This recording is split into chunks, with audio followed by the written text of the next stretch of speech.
Assalamualaikum warahmatullahi wabarakatuh. Salam sejahtera bagi kita semua. Yang saya hormati Ibu Intan Rawit Sapanti, SPD MA, selaku dosen mata kuliah retorika, dan teman-teman yang berbahagia. Pertama-tama, marilah kita panjatkan puja dan puji syukur kehadirat Allah Subhanahu wa Ta'ala yang telah memberikan rahmat dan karunia-Nya sehingga kita masih menikmati hidup, sehat, walafiat. Hadirin yang berbahagia, pada kesempatan kali ini, perkenankan saya untuk berpidato tentang ujaran kebencian atau hate speech di media sosial. Di era sekarang, dengan perkembangan teknologi yang sangat cepat dan kemudahan untuk mengakses internet, pasti kita sudah tidak asing dengan yang namanya media sosial. Media sosial merupakan sebuah media dalam jaringan yang digunakan satu sama lain, yang dimana penggunanya bisa mudah untuk berpartisipasi, berinteraksi, berbagi, dan menciptakan blog, forum di dunia virtual tanpa dibatasi oleh ruang dan waktu.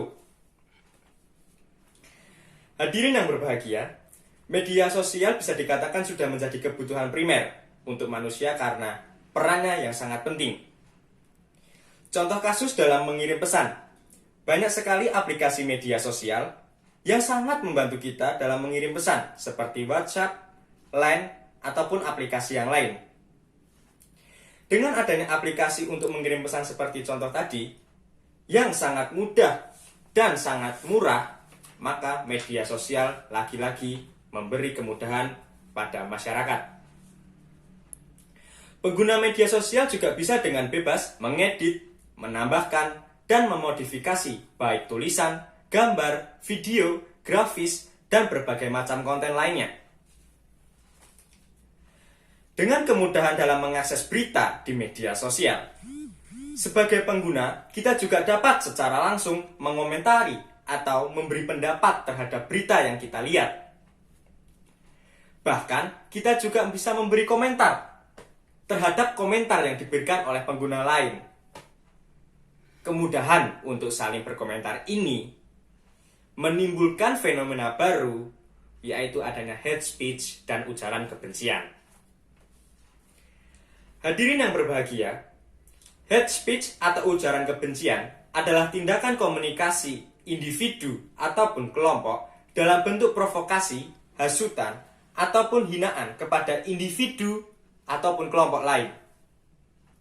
Hate speech atau ujaran kebencian sering kita jumpai dalam bentuk hasutan dan ajakan untuk membenci sesuatu, baik itu secara langsung maupun tidak langsung. Karena kita berada di era online, maka etika dalam dunia online perlu ditegaskan dan perlu kita pahami. Di Indonesia, hate speech atau ujaran kebencian akhir-akhir ini kasusnya semakin meledak. Oleh karena itu, ada pasal-pasal yang mengatur tindakan hate speech.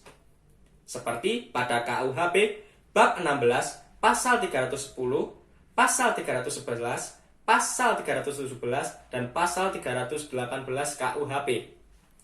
Sementara untuk penghinaan atau pencemaran nama baik terhadap pemerintah, organisasi, atau suatu kelompok diatur dalam pasal-pasal khusus, yaitu penghinaan terhadap kepala negara asing, Pasal 142 dan Pasal 143 KUHP.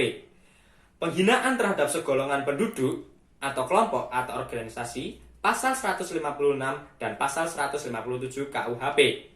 Penghinaan terhadap kekuasaan yang ada di Indonesia, Pasal 207 dan Pasal 208 KUHP. Hadirin yang berbahagia, negara sudah membuat pasal-pasal agar hate speech atau ujaran kebencian semakin dapat dikendalikan. Tapi sebenarnya, masalah hate speech atau ujaran kebencian bisa kita kendalikan sendiri dari diri kita sendiri. Seperti tidak mengomentari dengan maksud untuk menjelekkan, menghina, atau menghasut untuk membenci. Tanamkan etika berkomentar dengan mengomentari untuk niat memuji atau mengkritik yang membangun. Dan yang terpenting, jangan terhasut atau terpancing emosi saat membaca komentar atau tulisan yang sekiranya terdapat indikasi menjelekkan sesuatu. Yang perlu diingat lagi, hate speech atau ujaran kebencian berbeda dengan kritik yang sifatnya membangun. Jadi, jangan sampai pasal-pasal yang ada untuk mengatur hate speech atau ujaran kebencian menjadi alat untuk membungkam kritik masyarakat terhadap kebijakan-kebijakan yang tidak sesuai dengan rakyat. Hadirin sekalian, itu saja yang bisa saya sampaikan. Semoga kita semakin bijak dalam menggunakan media sosial. Jika ada salah kata, saya mohon maaf. Ono kupat kecemplung ning jero santen menawi lepat kawula nyuwun ngapunten. Wassalamualaikum warahmatullahi wabarakatuh.